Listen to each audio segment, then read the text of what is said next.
Hola a todos. Estamos estudiando durante este mes el libro del profeta Habacuc. Lo que hemos hecho es tratar de entender un poco cómo es que nos identificamos con este profeta y obviamente lo que él le pregunta a Dios. Y nos hemos animado a entender que no está mal preguntarle a Dios. No está mal cuando, al igual que un Habacuc, le preguntamos por qué y hasta cuándo. Y pues lo importante, más allá de quedarnos dando vueltas en las preguntas, es descubrir qué es lo que Dios quiere comentarnos o respondernos con respecto a la situación que está pasando y por qué y hasta cuándo. Obviamente, en el momento en que estaba viviendo Habacuc, lo que sus cuestionamientos a Dios la están apuntando es por qué cuando yo me comparo con estos pecadores con los que nos vas a castigar, pues no me parece, no estoy de acuerdo, no me veo tan pecador, no soy tan malo.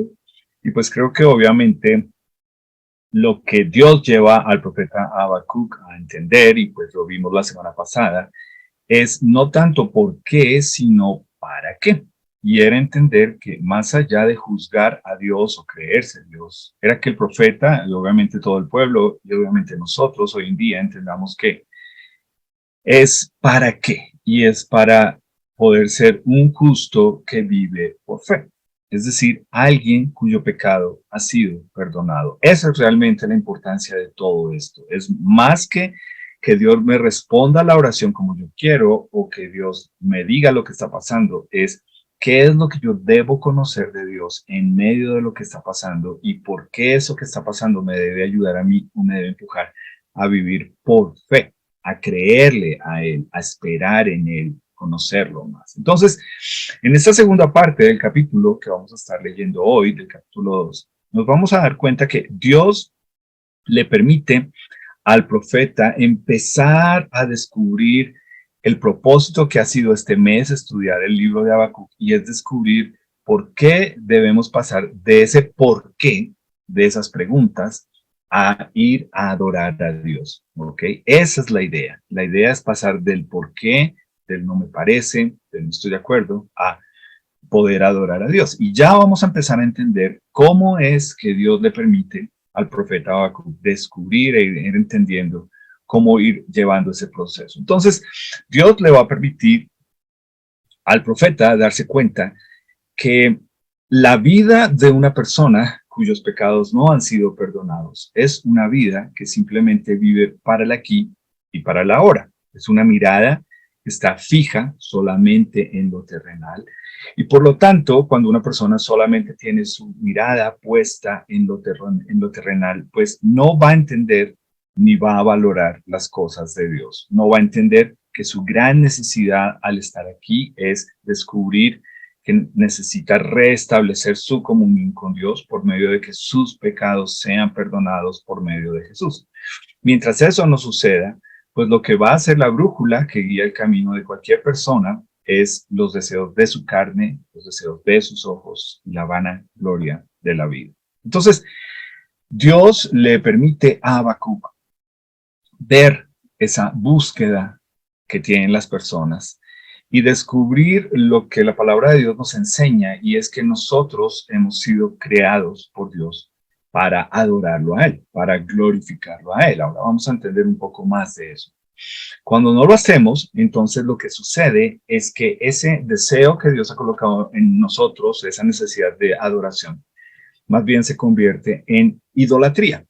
Y Juan Calvino, en la Edad Media, un gran teólogo, él escribió: el corazón del ser humano es una fábrica de ídolos. Y pues me gustaría que miraras un poquito ahí toda esa cantidad de ídolos, de pecado que aparece. Y obviamente lo que el Señor Jesús nos dijo en Mateo es que lo que contamina a la persona no es tanto lo que viene de afuera, sino lo que hay dentro de su corazón. Por eso nos dice que de la abundancia del corazón habla la boca. Así que cuando no estamos cumpliendo el propósito de adorar a Dios, de exaltarlo, de glorificarlo, de que nuestros pensamientos, nuestras emociones, nuestras decisiones sean exaltarlo a Él, pues obviamente vamos a terminar idolatrando un deseo nuestro o un pecado nuestro. Pues hay algo que quiero leer muy despacio, que me parece muy importante, porque el problema de la idolatría es que es algo muy sutil porque se disfraza con nuestros deseos de vivir una vida que aparentemente es buena y de la cual Dios no tendría por qué decirnos algo en contra. Ese es el peligro. El peligro es cuando tú te comparas con el sistema de este mundo y tú dices, pero ¿por qué no? Pero porque yo tengo que hacer voto de pobreza. Yo creo que yo también puedo tener esto, yo puedo alcanzar esto, yo también puedo disfrutar de esto. Y realmente, cuando tú lo quieres disfrutar o alcanzar, simplemente por no dejarte, porque si los demás lo hicieron, tú también lo vas a hacer, porque, etcétera, pues es algo que se ha convertido en un ídolo en tu vida. Y ese ídolo lo que hace, al igual que Dios le va a mostrar hoy al profeta Habacuc, y vamos a leer en el capítulo 2, es el despropósito de vivir para el aquí y para el ahora y entender cómo realmente, si no prestamos atención, terminamos poniendo nuestra seguridad en un ídolo falso, en el dinero que nos promete seguridad, en el poder, ¿no? En un título, en una posición económica, en una posición laboral, y pues comernos el cuento de que somos ese título y que eso es realmente lo que importa. Entonces, el pastor Tim Keller nos define, dice, ídolo es cualquier cosa en la que usted fije su vista y diga, si consigo eso, mi vida tendrá sentido, me sentiré importante y seguro. Es decir, ninguno de nosotros está vacunado, por decirlo así, contra esto de poder ser un idólatra. Es algo que está dentro nuestro, está en nuestro corazón, es nuestros deseos, es el deseo de nuestra carne, son los deseos de nuestros ojos, es con lo que debemos tener una lucha espiritual. Entonces, cuando nos damos cuenta, queremos alcanzar eso o esa alguien y pensar, si yo tengo eso, voy a ser feliz. Realmente es darnos cuenta, si yo tengo eso, pero Dios no está conmigo en el proceso para alcanzarlo, no voy a ser feliz, no lo voy a disfrutar. Y simplemente voy a quedar con el despropósito de, ¿y qué sigue? Porque esto no me llenó. Entonces, hoy vamos a descubrir en la lectura ese despropósito que es la idolatría. Y pues lo que vamos a hacer es que vamos a leer Habacuc 2 del 6 al 20 y te animo a que busques tu Biblia y lo leas ahí conmigo. Es muy importante esta sección de esto que vamos a leer porque pues es como unas advertencias que le hace Dios al pueblo de Israel en ese momento. Y pues si tú prestas atención a lo que vamos a leer, vas a darte cuenta que es algo para nosotros hoy. El tema sigue siendo relevante para nosotros hoy. Entonces, mira lo que dice ahí. Dice,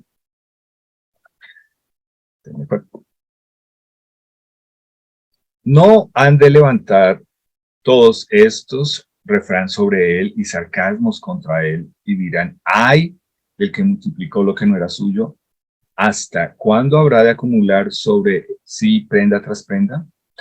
¿No se levantarán de repente sus deudores y se despertarán los que le harán temblar y será despojado por ellos? Por cuanto tú has despojado a muchas naciones, todos los otros pueblos te despojarán a causa de la sangre de los hombres y de los robos de la tierra, de las ciudades y de todos los que ellos habitan. Ay del que codicia injusta ganancia para su casa, para poner en alto su nido, para escapar del poder del mal. Tomaste consejo vergonzoso para tu casa, asolaste muchos pueblos y has pecado contra tu vida.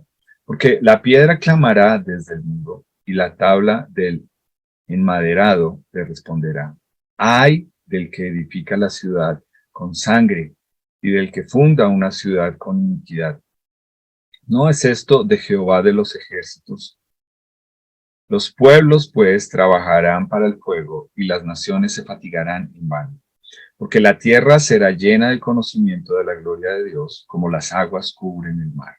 Ay del que da de beber a su prójimo, ay de ti que le acercas tu hiel y le embriagas para mirar a su desnudez. Te has llenado de deshonra más que honra. Bebe tú también y serás descubierto. El cáliz de la mano derecha de Jehová vendrá hasta ti y vómito de afrenta sobre tu gloria. Porque la rapiña del Líbano caerá sobre ti y la destrucción de las fieras te quebrantará. a causa de la sangre de los hombres y del robo de la tierra, de las ciudades y de todos los que en ellas habitaban. ¿De qué sirve la escultura que esculpió el que la hizo? La estatua de fundición que enseña mentira para que haciendo imágenes muchos confíe el hacedor de su obra.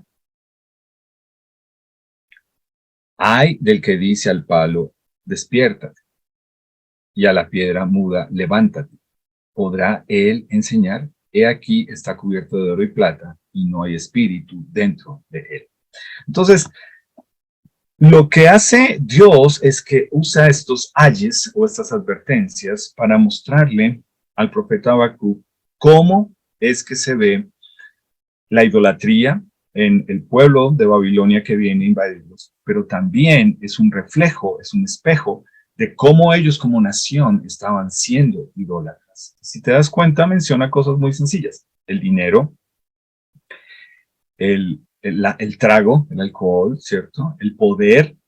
Y pues lo que hace es que le muestra al profeta que la idolatría es lo que acabamos de leer, es algo en lo cual nosotros ponemos nuestra esperanza, nuestra seguridad y desplazamos a Dios. Y pues obviamente aquí hay unas advertencias contra esa ambición egoísta, contra esa falsa seguridad, contra ese poder despiadado, contra la explotación, y obviamente todo se resume en idolatría. Entonces creo que es importante lo que Dios le permite ver al profeta y a nosotros también, que el mundo en que nosotros vivimos ha normalizado la idolatría. Y es un despropósito, ¿ok? Y la respuesta o la forma en como todos lo dicen es que todos lo hacen, ¿ok? Y ahí es donde nos damos cuenta que es idolatría. Y pues cuando todos lo hacen, tú terminas cayendo en algunos errores con respecto a ideales de belleza, con respecto al dinero, con respecto a estilos de vida, ¿ok? Entonces, pues, es darte cuenta que no van a tener excusas las personas cuando de conocer o de decir que no conocen la voluntad de Dios, porque lo que Dios está haciendo para ellos y para nosotros es mostrando que su voluntad está en desacuerdo con respecto a este tema del pecado. Entonces, ese es el peligro de la idolatría. Todos lo hacen. Entonces, me gustaría que pensaras, ¿en qué situación, en qué ámbitos te mueves tú donde justificas que todos lo hacen? Donde ves normal porque todos lo hacen de esa forma. Donde tú, siendo una nueva criatura en Jesús, no marcas una diferencia, una línea donde dices, no, esos son todos, pero yo no soy todos. Esos son ellos, yo soy una nueva criatura. Y ahí es donde empieza esta lucha, porque es lo que, igual que al profeta Habacuc, Dios nos está mostrando a nosotros, y es, ustedes son mi pueblo, le dice al pueblo de Israel, pero ustedes han permitido caer en lo mismo que todos los demás, y es ser idólatras, y es pensar que realmente esas cosas son las que son su Dios y son las que les van a dar seguridad. Entonces, en medio de todo esto, quiero resaltar dos versículos que me parecen muy importantes, que están ahí en la lectura, y pues que tienen que ver, obviamente, con más allá de quedarnos en trabajar y estos ayes, estas advertencias. Creo que lo importante aquí es hablar acerca de la soberanía de Dios y cómo obviamente el, el tema o el manejo del pecado, de nuestra idolatría, qué es lo que espera Dios que suceda. Entonces, el primer versículo está en Habacuc 2:14 y nos dice, porque la tierra será llena del conocimiento de la gloria de Jehová, como las aguas cubren la mar. Estos son de esos versículos que a veces las personas colocan, pero no entienden el contexto en el que están. Y a veces eso es lo que nos toca prestar mucha atención cuando colocamos o publicamos versículos. ¿Realmente entiendes el contexto en el que está? Y si te das cuenta, aquí nos está hablando acerca de cómo en medio del pecado que está generalizado, porque todos lo hacen, lo que nos dice es que una persona que vive con su mirada puesta en el aquí y en el ahora y solo en lo terrenal, pues va a tener que reconocer en algún momento, para su disgusto, que Dios es real y que Dios está en control. Y cuando la tierra está llena de la gloria de Dios, pues Ni la ciencia, ni los estudiosos, ni los incrédulos explican o tienen una forma de explicar los milagros. Y por eso nosotros leemos en Salmo 19 que nos dice, los cielos cuentan la gloria de Dios. Es decir, no se necesita más allá que solamente abrir los ojos y darse cuenta que lo creado requirió un creador y que no somos nosotros. ¿Ok? Tú te das cuenta cómo la ciencia te quiere hacer creer que tremendo diseño óptico que tiene un celular o que tiene un telescopio o que tiene lo que sea. Pero realmente lo primero que tienes que ver es el diseño de tu ojo para descubrir la cantidad de colores, de formas que tú ves y la profundidad y la altura. Entonces, son muchas cosas donde nos damos cuenta que sí, ahí está la gloria de Dios, pero obviamente una persona llena de orgullo no lo quiere reconocer. Y pues todo el tiempo Dios usa la misma ciencia para mostrar que Dios es innegable, que Dios está ahí, ¿cierto? Cada vez que descubren más planetas, más universos, más galaxias, lo único que hace es mostrarnos lo pequeñitos que somos, lo único que hace es mostrarnos que obviamente esto no es causa del azar, como nos lo quieren hacer creer. Y aún si tú vas directamente solo a la Biblia, tú vas a encontrar que la Biblia tiene cualquier cantidad de referencias geográficas a lugares en los cuales estuvo Jesús y que existen hoy en día. Entonces, ¿qué significa todo esto? Pues obviamente que esta gloria de Dios primero va a llenar a las personas que somos llamadas por Dios, por Él, que somos escogidos. Míralo cómo lo dice en Isaías. Dice, para nosotros que somos esos justos que vivimos por fe, como lo vimos en el versículo 2:4. Todos los llamados de mi nombre, para gloria mía los he creado. Los formé y los hice, yo, Jehová, y fuera de mí no hay quien salve. Isaías 43, 7 y 11. Es decir, ¿qué hace todo el pecado que hay, que hace toda la idolatría que hay a nuestro alrededor? Apunta a que realmente el conocimiento de Dios sí está ahí, sí es alcanzable, sí es notorio, es innegable.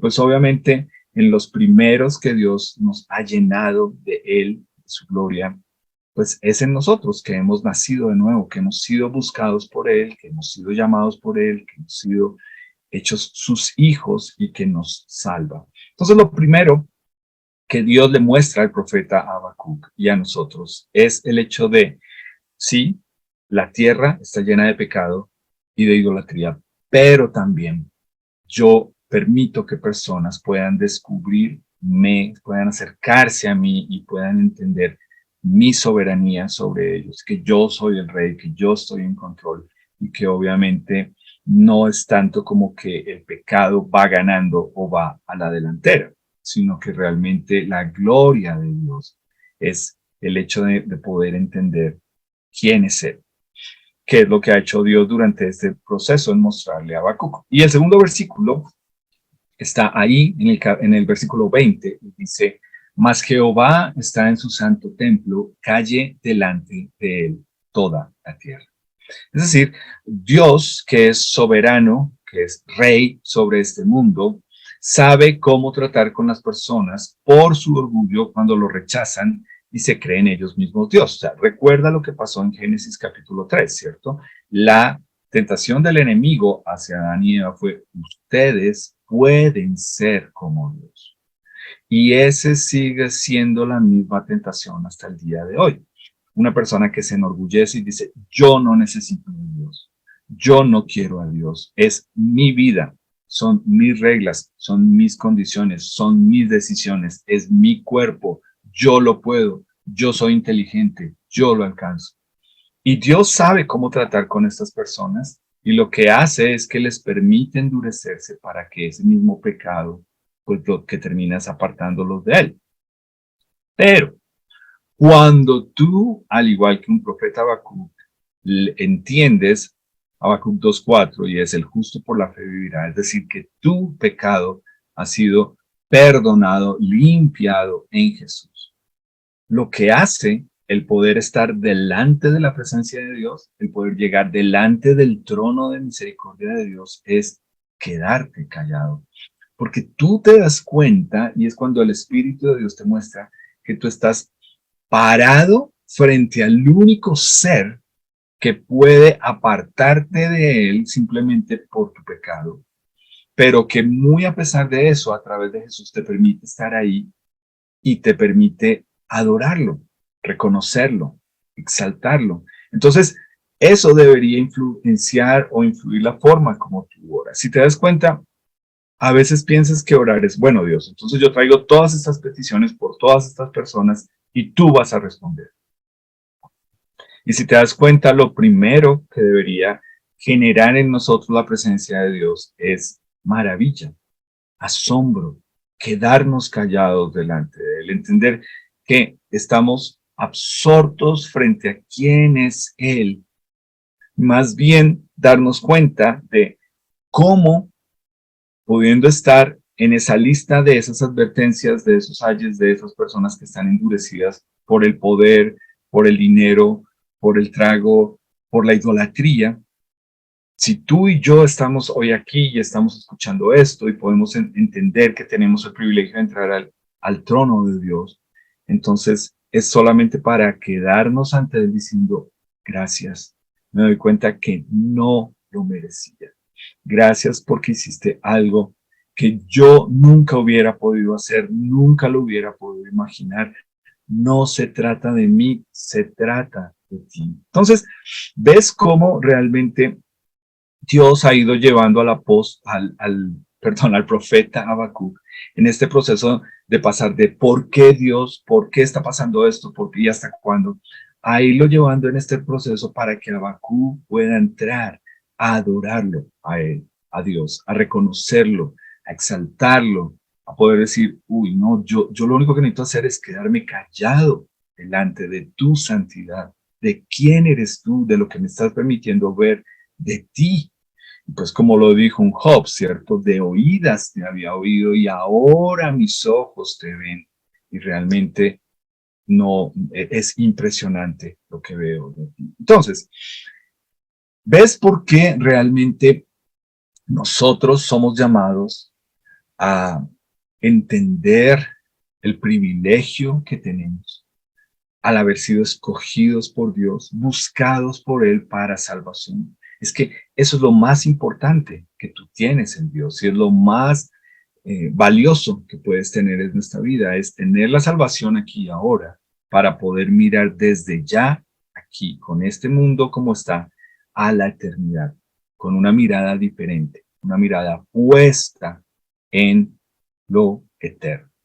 Entonces, quiero, en 2 Corintios, capítulo 4, hay dos versículos que me parece que resumen muy bien esto que hemos estado hablando hoy y que hablan acerca de esto de la gloria de Dios, que a veces parece eh, como tan fuera de nuestra comprensión, pero que a la vez lo que Dios dice, no, es muy sencillo, es más sencillo de lo que tú crees.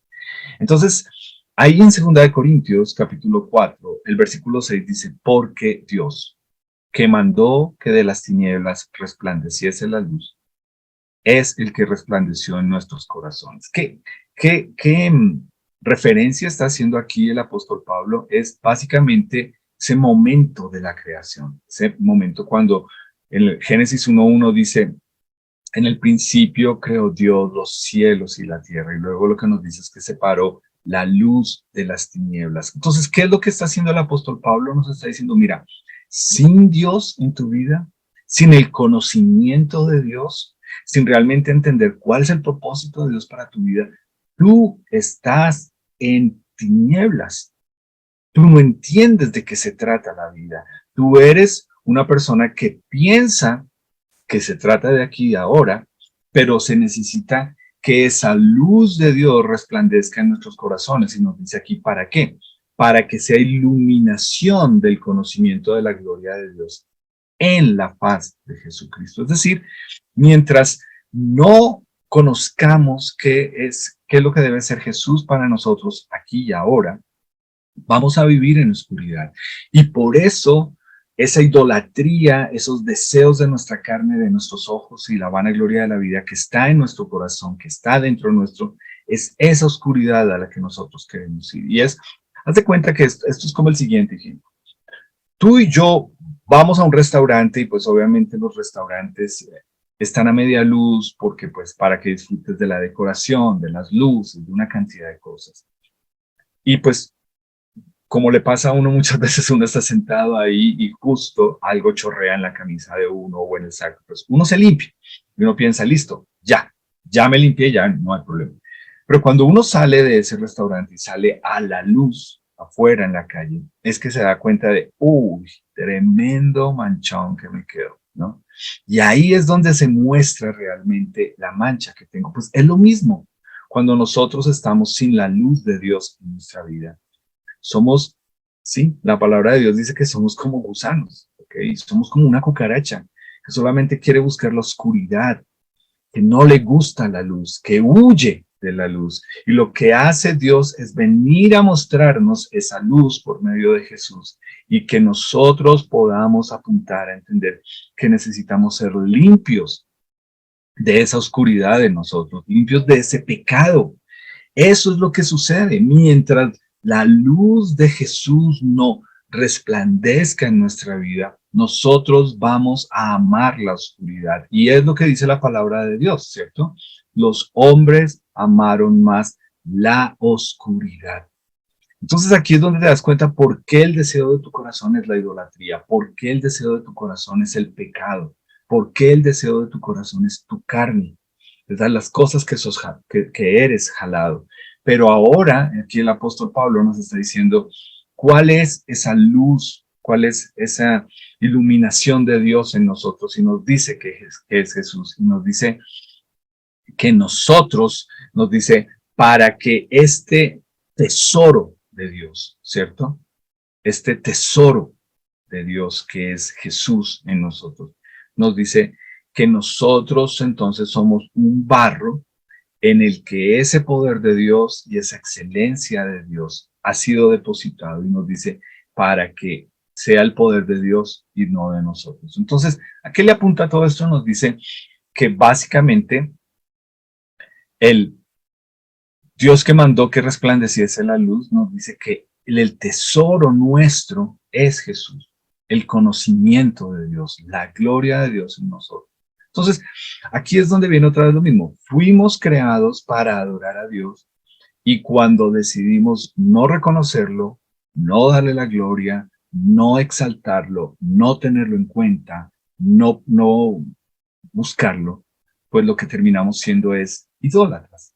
Entonces aquí es lo que este versículo está apuntando es esos tesoros de barro, somos nosotros, una vasija que estaba rota, pero cuando Dios la compuso otra vez y la pegó, cuando esa vasija lo que hace es que está en la oscuridad y refleja la luz que tiene dentro, que es Jesús en nosotros, que es la luz de Jesús en nosotros. Y si te das cuenta, nosotros algo que es muy valioso lo guardamos, lo ponemos en un maletín, en un cofre, lo guardamos. Y aquí nos dice lo más valioso de Dios, la luz de Jesús que vino a este mundo, ha sido puesta dentro de nosotros, que éramos oscuridad. Y somos un vaso de barro que refleja, que contiene esa luz. Así que si tú has nacido de nuevo en Jesús, tienes el Espíritu de Dios y es Él el que te está ayudando y te está diciendo, no seas idólatra, no le des gusto a tu carne, no te dejes vencer por lo malo, vence con el bien. Recuerda que Cristo vive en ti. Entonces, por eso es que es lo que dijimos, ¿cierto? Nuestro corazón es una fábrica de ídolos y un ídolo es cualquier cosa o persona a la que yo me aferro y yo digo, si yo tengo eso, entonces me voy a sentir importante y seguro. Y aquí es donde para nosotros que hemos nacido de nuevo en Jesús debemos entender, ¿estoy adorando o estoy siendo idólatra? ¿Es Jesús mi vida, mi propósito, mi sentir, mi nueva vida, que soy una nueva persona en Él? ¿O me quiero seguir aferrando a los ídolos de mi corazón, a lo que me hace creer que me va a dar a mi seguridad, que le va a dar sentido y propósito a mi vida y que realmente me van a dejar vacío? ¿Ok? Entonces, Ahí está. ¿Qué alimentamos con nuestros pensamientos? ¿Qué alimentamos con nuestras emociones? Y por eso es lo que nos dijo en el versículo 2, capítulo 4. Él, solamente el justo, el que ha sido justificado, el que su pecado ha sido perdonado a través de Jesús, es la persona que refleja la gloria de Dios porque es una persona que vive por fe. Entonces te lo recuerdo, los únicos que somos llamados a vivir por fe no somos los pastores y los misioneros. Si tú has nacido de nuevo en Jesús, tú también eres llamado a vivir por fe, porque tienes el Espíritu de Dios en ti. Eres un vaso de barro que contiene un tesoro grandísimo.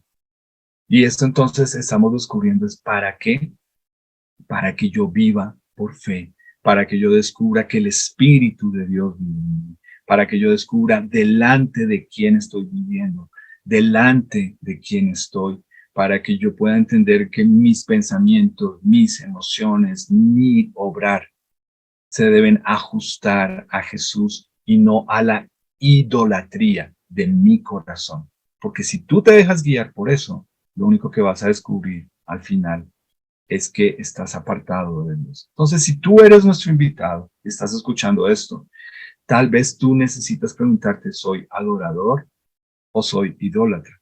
Y si descubres que eres un idólatra, necesitas buscar de Jesús. Nosotros tenemos personas que te pueden mostrar con la palabra de Dios cómo descubrir el propósito de tu vida, que es vivir para Dios, vivir para su gloria, reflejarlo a Él, ser un tesoro, un barro, un vaso de barro que tiene por dentro el tesoro más grande, que es la luz del Evangelio de Jesús en ti.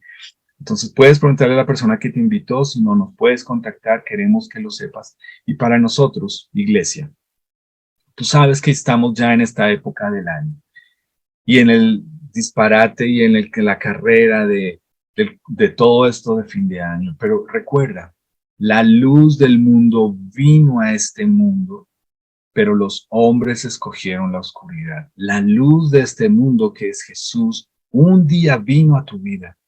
Un día te permitió entender el propósito para el cual fuiste creado, el propósito con el cual estás acá, que tu vida no se trata de ti, que hay que contarle a otras personas acerca de Jesús. Entonces te quiero animar que ese sea el propósito en la medida en que nos vamos acercando a esta época decembrina, que tú entiendas que tú eres un justo que vive por fe, que vives una vida diferente, con una mirada diferente, con una mirada puesta en lo eterno, no en el aquí, no en el ahora. Tú ya vives para la eternidad. Y cuando lo puedes ver de esa forma, es que te das cuenta por qué es que tú entiendes que tú ya no eres un idólatra, sino un adorador. Tu vida es en adoración para tu Creador y tú lo adoras y lo reflejas como ese vaso de barro iluminado por Jesús. Entonces quiero terminar orando. Señor Jesús, gracias por habernos escogido para ti. Gracias porque eres el tesoro más precioso que podemos tener, pero seguimos siendo un vaso de barro. Y Señor, es incomprensible cómo tú lo haces, pero aquí estamos, dándonos cuenta solamente por tu obrar en nosotros, que somos escogidos para reflejar tu gloria, tu luz en nosotros. Señor, es una lucha querer volver a la oscuridad, a la idolatría de nuestro corazón, pero danos la fuerza, Señor, para creerte y para vivir para ti. En tu precioso nombre, amén.